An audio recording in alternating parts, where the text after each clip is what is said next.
ताने देने वाला जीजा। कई दामाद तो बेटी जैसे होते हैं, लेकिन कई ऐसे भी होते हैं जो सोचते हैं कि जिस घर की बेटी से उनकी शादी हुई है वो उस घर के मालिक बन गए हैं। ऐसी ही कहानी है रोहन की, जिसकी शादी होती है रिया से। एक दिन रोहन रिया के मायके जाता है।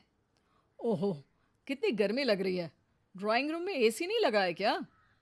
रिया का भाई ऋत्विक जवाब देता है, नहीं जीजाजी, ड्राइंग रूम बहुत बड़ा है ना, तो कूलर ही अच्छा काम करता है यहाँ।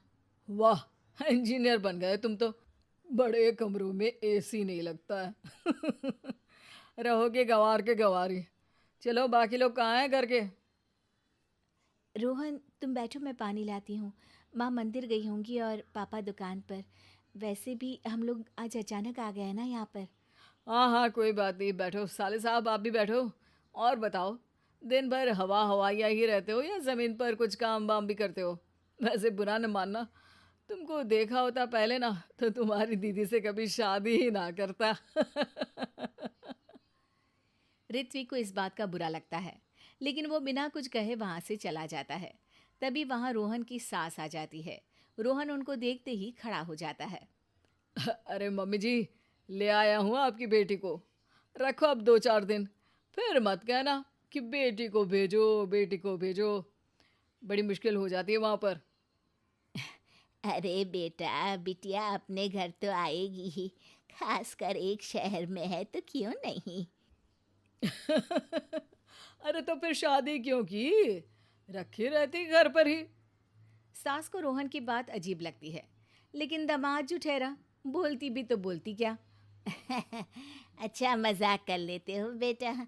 खैर बैठो, मैं चाय नाश्ता लगाती हूँ। अरे ना मम्मी जी ना, चाय नाश्ता वाला दामाद नहीं हूँ मैं। बहुत काम है, चलता हूँ। वैसे भी गर्मी बहुत है आपके घर। ये बोलकर रोहन वहाँ से चला जाता है। रोहन की इस आदत से परेशान तो सभी होते हैं, लेकिन घर का दामाद होने के कारण कोई उसे कुछ नहीं कहता। एक दिन रिया और रोहन एक नया घर लेते हैं, जहाँ गृह प्रवेश की पार्टी होती है। सभी के साथ रिया के मायके वाले भी वहाँ आए होते हैं। अरे ऋत्विक, कैसे हो? कई लोगों के सामने रोहन ऋत्विक यानी कि अपने साले से हालचाल पूछता है। ठीक हूँ मैं जीजाजी, आप सुनाइए। हम सुनाते नहीं, दिखाते हैं। देख रहे हो ना इस आलीशान मकान को? अकेले के दम पर खरीदा है। तुम्हारी तरह नहीं, बाइक उठाई और हो गए हवा हवाई। ऋत्विक को गुस्सा आ जाता है। तभी वहां रिया आ जाती है।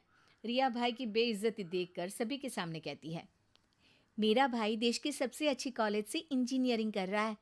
अभी वो छोटा भी है, जब आपकी उम्र तक आएगा तो ज़रूर इससे भी अच्छा करके दिखाएगा। ये बोलकर रिया अपने भाई को लेकर चली जाती है। दिन और साल बीतते जाते हैं, और अब ऐसा दिन आता है जब रोहन की बहन राधिका की शादी होती है, एक बड़े ही संपन्न घर के प्रशांत के साथ। रोहन रिया के माता पिता से कहता है, देखा, मेरी बहन की शादी कितने बड़े घराने में हुई है। प्रशांत एक बड़ा ही सुशील और संस्कारी लड़का है, बिल्कुल मेरे जैसा। आप लोगों को भी ऋत्विक को अच्छे संस्कार देने चाहिए थे। अब देखिए, आप लोगों को कितनी परेशानी है। रिया की माँ क्या कहती है। हाँ, आप ठीक कह रहे हैं दामाद जी। तभी वहाँ प्रशांत आ जाता है। अरे रोहन, ये चाबी लो, मेरी कार को जरा साइड में पार्क कर दो। राधिका जिद कर रही थी, भाई भाभी को देखने का मन कर रहा है तो आ गया, वरना छोटे घरों में तो मेरा दम घुटता है। सास के सामने प्रशांत का इस तरीके का व्यवहार रोहन को सक पका देता है। अरे ये क्या, जो रोहन ऑलराउंडर और परफेक्शन से भी ज्यादा परफेक्ट है, उसे कोई और दबा गया। हाँ हाँ, क्यों नहीं, बैठो बैठो। मैं तो खुद रिया से कह रहा था कि घर छोटा है, बड़ा ले लेना चाहिए। अरे नहीं नहीं, तुम जितना कमा रहे हो उतने में तो यही घर मेंटेन कर लो, वही बहुत है। ऐसा ना हो कि बड़ा घर ले लो, खर्चा उठा ना पाओ और आ जाओ हमारे पास पैसे मांगने। वैसे बुरा न मानना, गली भी पतली है और मेरी कार ना थोड़ी ज़्यादा लंबी है। जाओ जल्दी से लगा कर आओ। रोहन मरता क्या न करता, चला जाता है। रिया की माँ को ये देखकर अच्छा तो नहीं लगता, लेकिन फिर वे भी सोचती हैं कि रोहन के सामने कोई तो सवा सिर आया।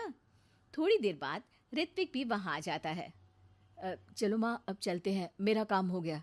हाँ बेटा, लेकिन अभी थोड़ी देर के लिए राधिका भी आई है, सोच रही हूँ उससे मिल लूँ। तभी बाहर से रोहन भी आ जाता है। अब रोहन, ऋत्विक और प्रशांत एक जगह होते हैं जहाँ प्रशांत ऋत्विक से बात करता है। अरे तुम रिया भाभी के भाई हो ना? कपड़े तो बहुत अच्छे लग रहे हैं तुम्हारे। डिज़ाइनर वेयर है क्या? जी, मुझे ये डिज़ाइनर ही पसंद है। आ, वैसे पढ़ाई क्या कर रहे हो तुम? मैं वालिया कॉलेज से इंजीनियरिंग कर रहा हूँ। अरे वाह, उस कॉलेज में तो एडमिशन ही नहीं मिलता। वहाँ से निकलो तो जिंदगी सेट हो जाती है। बाकी एक ये है रोहन साहब, पता नहीं कौन सा कॉलेज बता रहे थे। भाई पैसे वैसे देकर तो डिग्री नहीं ले ली ना। रोहन के पैरों के नीचे से ज़मीन खिसक जाती है। नहीं नहीं, वो कॉलेज पास था तो इसलिए। अरे वो तो तुम्हारे चेहरे से ही दिखता है, काम काज में अनाड़ी और कामचोर, वरना इतने साल की नौकरी के बाद कहाँ पहुँचे? कहीं नहीं। ऋत्विक रोहन की बुराई सुन नहीं पाता। देखिए प्रशांत जी, आप बड़े हैं और सम्मानजनक स्थान रखते हैं, लेकिन इसका मतलब ये नहीं कि आप मेरे जीजाजी की बुराई करें, वो भी इस लेवल की। हमने अपनी बहन की शादी इनसे कराई है, तो ये बुरे और गलत कैसे हो सकते हैं? रोहन ऋत्विक की बात सुनकर आंखों में आंसू भर लेता है। रोहन, मुझे माफ़ कर दो। यही व्यवहार मैं तुम्हारे साथ भी करता आया, लेकिन फिर भी तुमने मेरे सम्मान की सोची।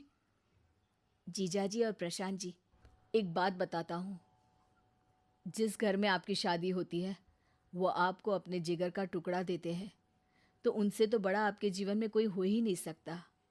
वो आपका सम्मान करते हैं ताकि आप उनकी बेटी को प्यार और सम्मान दें।